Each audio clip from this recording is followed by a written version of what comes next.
Hello everyone and welcome back to the Great Book of Grudges. My name is Nathan and today I can finally reveal to you Shadows of Change. I mean, it leaked already, but yeah. Now, there is a lot to talk about regarding this DLC. We're going to have a few different timestamps here.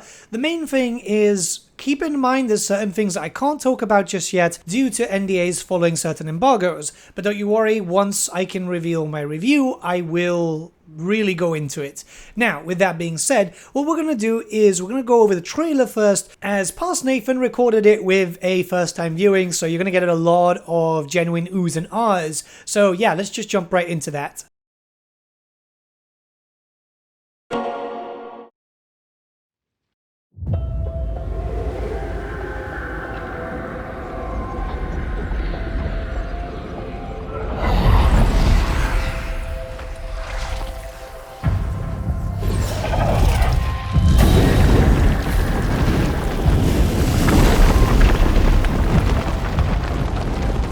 Alright, so we've seen the Changeling, and really there's not too much to talk about there, considering that we've already known the AOS model for quite some time now.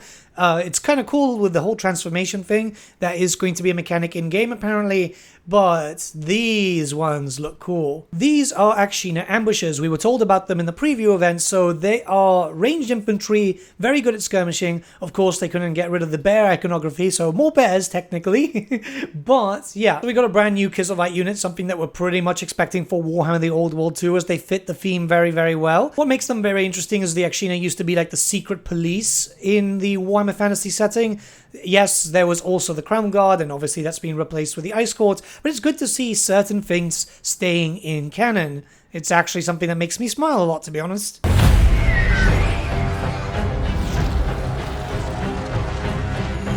Okay, we've seen her in the key art already, but here she is, Mother Ostankya. This is the basic new version of Baba Yaga, I guess, and she looks pretty damn cool, I must admit. Everything that I was kind of hoping for a hag character at the end of the day. Unfortunately, we were told that there's no chicken house attached because she's not really Baba Yaga, she's a different character, which, okay, makes sense. Games Workshop are probably trying to get away from using way too much of certain folklore. She still looks incredible though. I can't wait to see her in the battlefield. And I really hope she starts somewhere further away from KISLEV just to give a little bit of variety for the sake of variety. As of the time of recording this video, I've not played yet. They've not given us access just yet. But it's one of those things, right? There's way too many things in KISLEV, and KISLEV is way too small of a country as it is.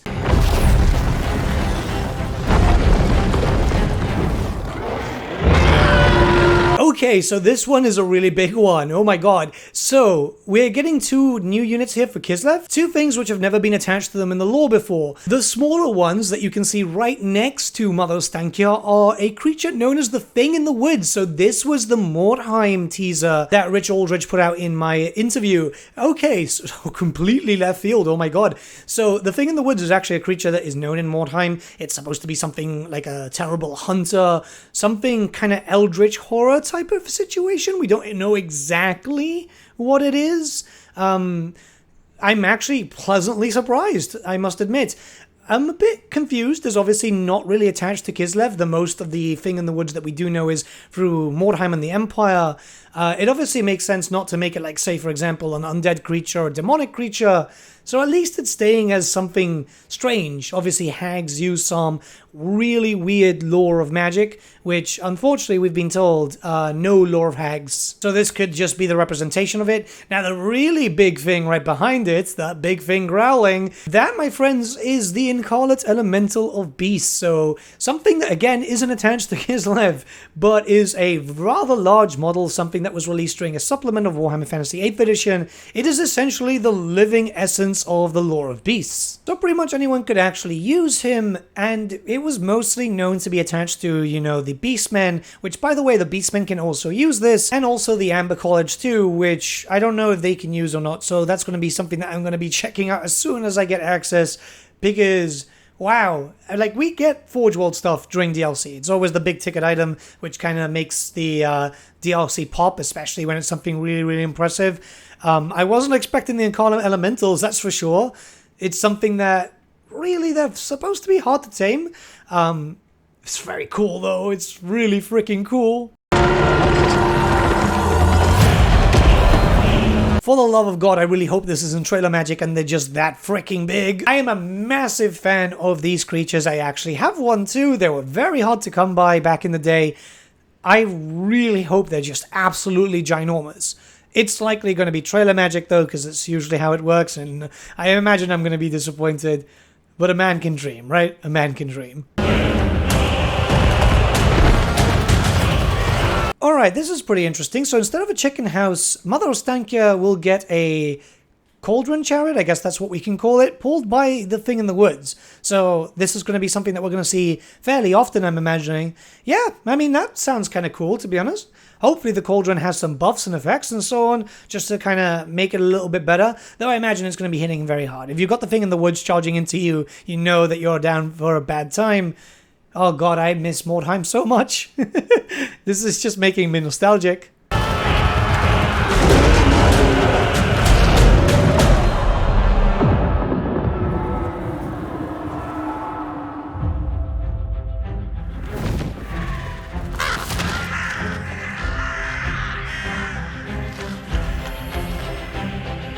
I must admit the crowmen are kind of adorable. I do wish they were a little bit bigger.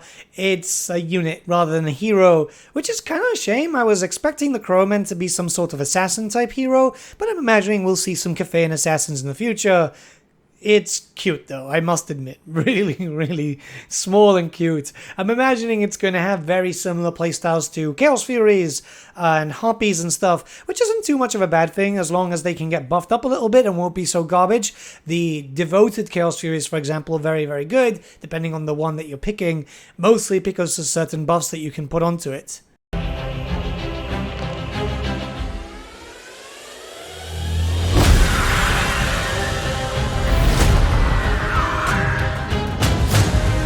Alright, there's the mallet, and we know now that this is actually a melee lord for Cathay, which is kind of interesting. Obviously, it's going to be able to do quite a decent amount of damage when you're carrying around a gigantic freaking hammer.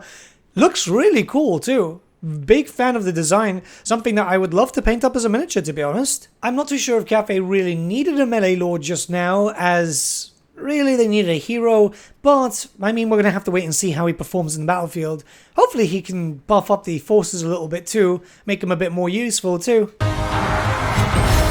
Okay, so interestingly enough, AEKOLD, an FLC character, showing up in a DLC trailer. I don't know why, but it just sounds odd to me. Either way, he looks like his character from what we can see from behind, but I must admit, quite excited. I'm a big fan of him. Hopefully he'll also be able to be used by Village the Curseling too, as that is a Tzeentchian faction, even though it's a Warrior of Chaos faction, but it would make a lot of sense, wouldn't it? I did put a message out to the devs, but unfortunately I did not really get a response. Either way, one of the best looking Chaos Warriors, and one of the best Chaos Warriors in general in terms of lore, so I'm really happy that he's actually going to be in game.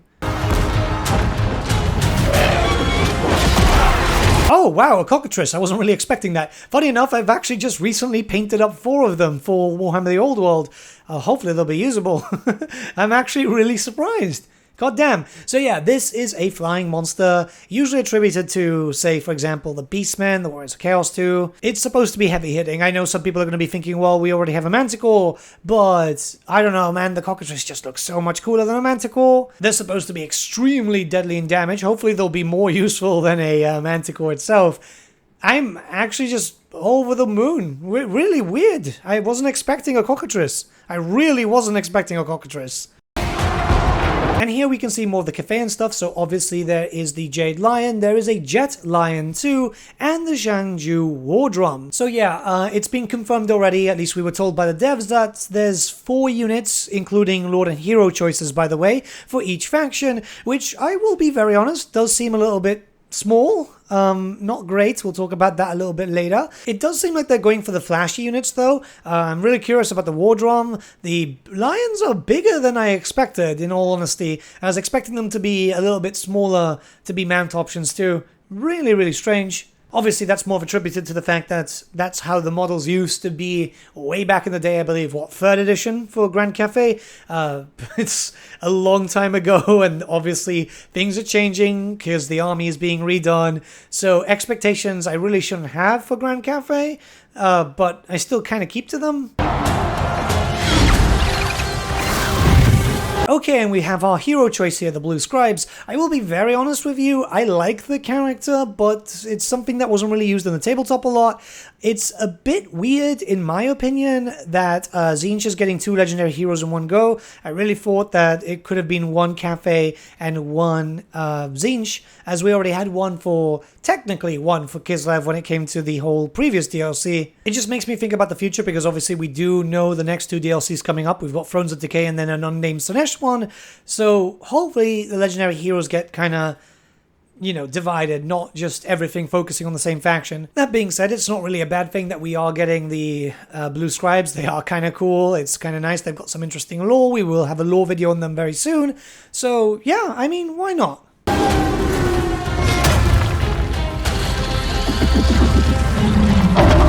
Alright, Vortex Beast. Okay, yeah, this is big. This is a very big creature. Something that we've been expecting for quite some time now, to be honest. Mostly because, you know, they've been kind of hinting them in loading screens and so on. Funny enough, it's actually not really a TZEENTCH creature, but rather an undivided creature. Think about it kind of like a Chaos Spawn in a sense, because it kind of falls in that family.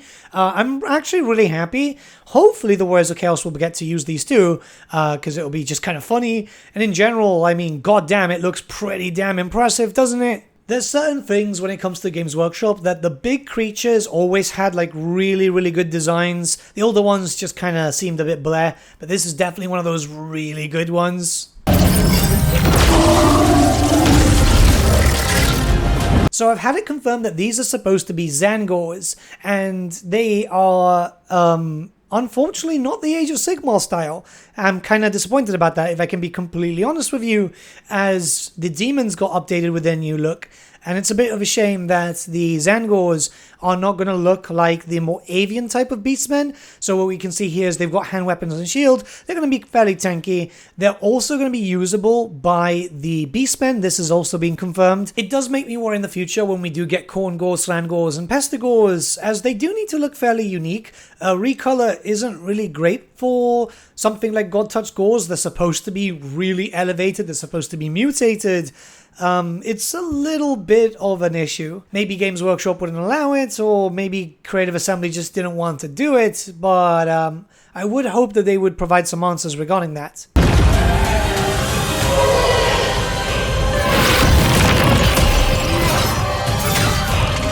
His dragon form looks very cool, and fighting animations, hopefully those are the same ones that we're going to see in game, are really cool too. I must admit, when they first announced Yuan Bo, I mean, like the whole lore breakdown of who the Cathayan dragons were and so on, I wasn't too excited about him, as he was presented to be an administrator, and that was just boring.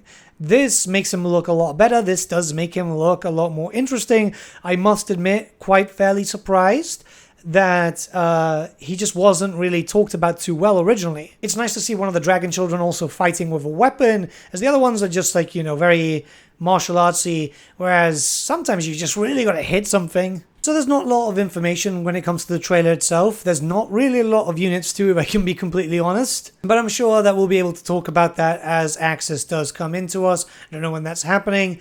The DLC launches on the 31st of this month though, so they're leaving it to the very last day of August, which is the last day of summer by Creative Assembly standards, so yeah, I mean, it's still better than nothing. I know a lot of people are going to be talking about the price and so on, but don't you worry, we're going to cover that on this video. It's just later on whilst I cover some other details. But that's not all, we're not done here. You see, Creative Assembly did provide a document. I'm not too sure if we can show that live, so what I'm going to do here is just write it down in Microsoft Word, because, I mean, simple enough, right? Because we are allowed to talk about it. I did ask, don't worry, so let's just jump right in. There's a bunch of things to talk about all the factions, actually. So let's talk about the Changeling, as we know a few different things here. So the Changeling is a master infiltrator who wears many faces, raising cults in settlements to manipulate them in service of his schemes. He uses impersonation, audacious pranks, and trickery to erode alliances and fuel conflict, such as tipping the iconic Elector Counts into civil war and collapsing the Empire from within. And one day I'll be able to record these info dumps provided by Creative Assembly without my cat attacking my feet. Alright, we got a little bit of information regarding mechanics. The TZEENTCH Nightmare doesn't seek to conquer the map,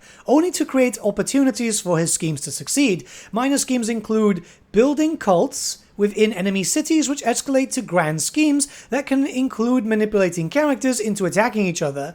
Both are stepping stones to the final execution of the ultimate scheme. One final insidious plot to sow total discord and secure victory in the Lord of Change's name. Okay, that's pretty interesting. So no empire building with the Changeling, which kind of makes sense, to be honest. He's not a character which is known to kind of build up stuff. He just, you know, does his thing. I mean, that's what TZEENTCH lets him do. He literally goes, yeah, go out there and do your thing. So that's awesome. Okay. Well, looking forward to see how that translates. And, okay, so unit section. This is basically the confirmation of everything that TZEENTCH is going to get in this DLC, which, in all fairness, looks a bit small. We have the blue scribes. These are legendary hero, tasked with collecting every scrap of forbidden lore and spell in existence. Triax and Sirat rain random blasts of arcane death as they soar over the battlefield on their Disc of TZEENTCH. So, yeah, pretty classic thing. We've already seen that in the trailer. Zangors also hit and run infantry that grow in power. The more spells are cast around them. Okay, so they will actually get a little bit stronger as you start casting spells, which makes sense. You're going to be playing TZEENTCH. We also know that they're available with the Beastmen too, so that should be quite cool. So the Cockatrice is a winged monstrosity that vomits acid and spits at surrounding enemies. It's one of those things that I was really shocked about in the trailer, as you can imagine. I'm just kind of happy to see it. I know it's not the most exciting unit for a lot of people, but I really enjoy painting the ones that I have, and I'm more inclined to like a unit when I've enjoyed painting them. I don't know, it's association with that. Then finally we have the Mutilate Vortex Beast, and this is a tentacled abomination with a ball of raw magic anchored to its back. The Mutilith is a horror of corrupted flesh that casts devastating and magic attacks. These are very, very cool. Come on, one of the best looking models in the Warhammer Fantasy range. Really interested with the fact that we finally got them, as we were kind of expecting them in the Champions of Chaos DLC, or at least the Slaughter Brutes, because it's the same base model. But yeah, I mean, better late than never, right? Okay, so now we're moving on to Grand Cathay. We've got Yuan Bo, the Jade Dragon, leader of the Jade Court and the Emperor's Executioner. At first glance, an obsessive bureaucrat. Scratch the surface and you'll find a talented spy master, powerful spellcaster, and ferocious warrior, capable of singling out and defeating enemy heroes and lords in melee combat. So he's going to be a nuker. Great, honestly, because really the other two Cathay Dragons, they do a lot of damage. But they can kind of struggle sometimes with the smaller entities. Hopefully he's going to be quite good at this. So with the mechanics, we have a Master of Sorcery and Statecraft. Yuan Bo seeks to empower the Wuxing Compass to strengthen different regions of Cathay against the tides of war. He also wields his deep-running influence in matters of state to rush construction in a single turn, sow diplomatic discord to move armies through enemy territory unimpeded, or crack down corruption to nip unrest in the bud, embracing disharmony and creating opportunity. So that thing about the Wuxing Compass kind of sounds like they're expanding upon it a little bit, which is going to be good. Hopefully it's kind of unique and it's not just the same copy-pasted thing from Dragon Bro and Little Miss No Personality, but we're going to have to wait and see, I guess. Anyways, when we go to the units, we got the Jade Lion. We already saw it in the trailer, a monster unit that recharges your Winds of Magic reserves in the heat of battle, pouncing and kicking Cathay's foes and unleashing flaming magical attacks. Oh, that's kind of interesting. I wasn't expecting it to recharge Winds of Magic. Makes it a lot more useful, especially since we know it's going to be a large entity. I wonder... Okay, let's read over the Jet Lion, though. A monstrous anti-magic unit that buffs allied spellcasters, causes enemy mages to miscast, and turns enemy ranged units' missiles back on them. Oh, okay. Alright, I can't wait to see how this goes. So, two different types of lions are basically just going to be reskinned from each other. It does look like they're going to work very differently, though. One is more of a reserve thing, but is able to do a lot of damage. I'm guessing the Jet Lion is going to do buffs, debuffs, but not be as good at damage, even though it's going to be a giant, massive stone statue, so it's going to have to be fairly decent too. The entry for the Onyx Chroman is quite interesting. So, winged servants of the Moon Empress that excel in melee combat. From what we've seen in the trailer, they kind of look like Fury size, so they're going to have to do really good melee damage if they're going to be excelling in it, you know? Still, I'll give it the benefit of the doubt, as you never know, and these things do sometimes surprise us. If we move on, we got the Celestial General, a new lord who thrives as an aggressive frontline leader, smashing through foes with formidable warhammer. Okay, so yeah, this is the thing that we saw. I mean, we've already seen it in the trailer at this point. It's not bad. I kind of like what I'm seeing. Hopefully, it's decent. I really don't think that Cathay needed another melee lord, in all honesty. I really think they needed something else, like a melee hero, but I'm open to be proven wrong. At the end of the day, you never know. Alright, so now we're going on to KISLEV. So we have Mother Ostankya, Daughter of the Forest. That's an interesting title. We haven't heard that one before, I think. So a vengeful crone who dwells in the ancient oblasts of Old KISLEV. Interesting, actually, before we continue. Old KISLEV seems rather odd because that would mean the territories which no longer belong to KISLEV, that which would be a little bit of the northern wastes, and so on. Maybe I'm reading too much into it, and they're probably going with old school KISLEV, you know, the KISLEV that the Ungles are more tuned with, but yeah, I guess we'll have to wait and see. Let's continue. And hunts forbidden hexes to grow her power. Her frail appearance conceals a being of terrifying arcane might who haunts the nightmares of KISLEVite children and harnesses nature's wrath to create potent hexes and incantations. So yeah, she's still basically Baba Yaga, they just don't want to call her Baba Yaga. It's a cool thing though. I mean, she still looks pretty interesting. I must admit she looked pretty cool in the trailer. Shame about the chicken house, but yeah, let's continue. So, mechanics-wise, Mother Ostankya's quest is to collect forbidden hexes, the strongest of which is the evasive malediction of ruin. Slay those who guard them and collect trinkets from your defeated foes to combine in the witch's hut to create powerful incantations infused with ancient magic. Okay, cool. That's kind of giving me vibes that it's going to be very similar to that of Grom's mechanics, you know, the whole kitchen stuff, which I wouldn't really be against. We know that Creative Assembly have been reusing mechanics and so on, which isn't necessarily a bad thing if it's done in a unique way, and we've seen that a lot lately. So yeah, I'm going to stay with an open mind. Hell, for all we know, it could be something completely different. I'm just kind of going with what is being said here. But anyways, let's move on to the units. So we've got the Hag Witch, a fast-moving spell-casting legendary hero who rides a chariot into battle. I'm really excited about Hags, little bit disappointed. Nothing suggests that we're going to be getting the lore of Hags, which is a bit of a shame, because usually when Creative Assembly add a new lore of magic, either through a base game or DLC or whatever, it's got all the bells and whistles in these pages, right? It says X amount of legendary lords, X amount of heroes, X amount of units, and a new lore of magic. It's not saying that here, so yeah. Now, this is the really odd one. Elemental Incarnate of Beasts, a giant avatar of raw natural ferocity that channels the lore of beasts to terrify and brutalize your foes. This really has nothing to do with KISLEV, so I wonder how they're going to change this around to kind of make it theme it. Again, you know, KISLEV is known for ice, tempest, storm, and sometimes, you know, the hag stuff, which is supposed to be its own lore. I guess they're just going with the whole thing about beasts. It'd be interesting if like the hags have the lore of the beasts, because it kind of makes sense with pretty much the units that we're getting here. I don't know, it's just kind of odd. Mind you, we were expecting the lore of Athaloran for the Wood Elf DLC, and we didn't get that, which is a massive shame, by the way. But I guess we'll have to wait and see. The next unit is the Thing in the Woods. We've seen that in the trailer again. Fast-moving, beastly infantry killers who hunt best in woodland. So I guess they're going to have Strider and stuff, which kind of makes sense. Again, not associated with KISLEV, which is very, very odd, but it does look like it would be attached to something like a hag and so on. So I'm not really going to complain here.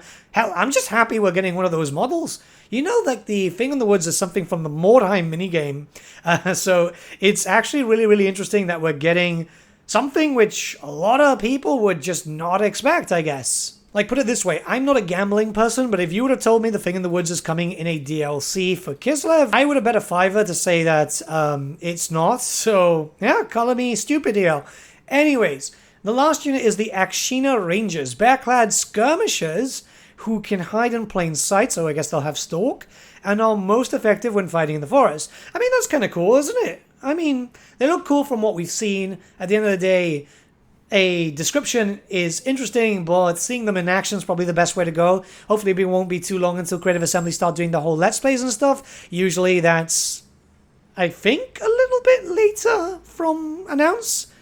I'm not really remembering too well, I guess. The last bit of information that we have that once again got leaked, God, a lot got leaked with this DLC, didn't it? Is the FLC content, which is AEKOLD HELBRASS, the legendary hero. So yes, 2 legendary heroes for TZEENTCH this time round. Kind of curious, to be honest, but hey.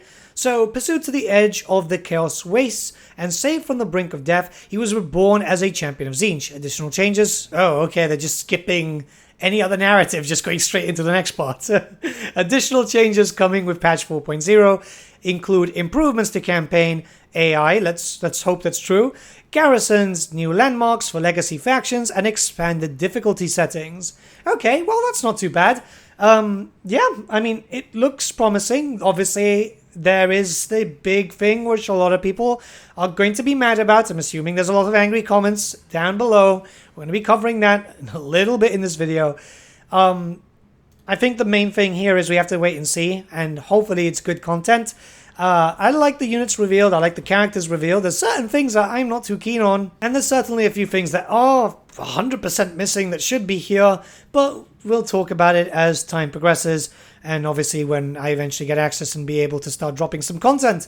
But yeah, let's jump into the next stuff. Before we end this video, we do have to talk about the price. So yeah, it's going to be €25. It's fairly expensive. It's pretty much the same price as the Chaos Dwarfs. I know some people have already been quite apprehensive about it because, well, the DLC leaked a few days ago, so yeah. When we got told about the price, I was fairly shocked. Now, I can't comment too much regarding this. Obviously, the whole saying what I feel is counting as a review. What I would say is this: if you're apprehensive about the price, what you should do is wait. I don't imagine it'll be too long now until the embargo drops, so content creators can start showing off basically the DLC, and that will help you make a decision. And I think that's going to be the most important thing here. What I can tell you is this: from a very honest point of view, what you should do is see if it's worth it. Wait till content creators start showing stuff, as that is going to help you determine whether this DLC is worth it or not. And it's one of these things, right? I know that you're going to be out there trying to help your favorite content creators because they put a little link down there. I don't do that purely out of moral obligation. I could never see myself doing that, because I know a lot of content creators who put that stuff down there and then will easily bash DLCs or full-fledged games and so on. I just can't. I can't. I wish I was that dishonest, but I can't. Don't jump the gun if you're not 100% sure that you want this. If this is a character that you've been waiting for a long time, or a unit that you've been waiting for a long time, then by all means, do what you want to do. As it stands, I've yet to play the DLC. I should hopefully be getting the key soon so I can get started. But I will say that, you know, maybe it's good. Maybe it's good. You know, they've got, what, 3 Legendary Lords, 2 Legendary Heroes, a bunch of really cool units, let's be honest, even though some of them are quite shocking. It's the case of maybe the content is worth it. In general, when it comes to Legendary Lord packs, we do get quite a lot of unique mechanics, so it could be that's the case. We're going to have to wait and see. But with all that being said, let me know what you guys think about this in the comments below. Let's start with a discussion. I hope the video's gone out on time, because sometimes YouTube is really weird and posts later than usual, even though it's scheduled.